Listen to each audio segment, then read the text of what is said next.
قسما بالله اننا نباسل ب20 ب30 ب40 سنه في الحبس في سبيل الله، ونعتبر الحبس خلوه مع الله، لان احنا قبلنا للدنيا والشهوات الدنيا. خلونا نحتبس نرجع الى الله، خلوه مع الله. يا من سجنت المومري أنا أسألك بالله فكه، والله ما يستاهل السجن دامه ما قال شر. غريمنا العدوان صح، هذا أكيد لازم ندكه، وهل النفق والمرتزق والخاينين أعداد شر. أما الذي ما خان بلاده وما هرب لأرض مكة وعانى مع شعبه وكافح في سأد ولا في ضرر، عادي إذا قد جات زله منه من ضيقه وعكه، ما زل إلا من عن الجوع والفساد بالمختصر. والانتقاد ذي جاء منهم، والقسم ما جاء حنكه، ما جاء إلا من محبه للوطن من شي ظهر.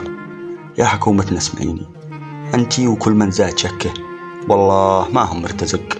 يا حكومتنا الشيب النظر، المرتزق يعرف فيها العيب في وجهه يحكه، واطي عمل هارب ترك أرضه فيها قد غدر. والخلاصة يا حكومتنا الحزن قد زاد سمكه، بجاه ربي والنبي فك وسر المومري وأحمد حجر.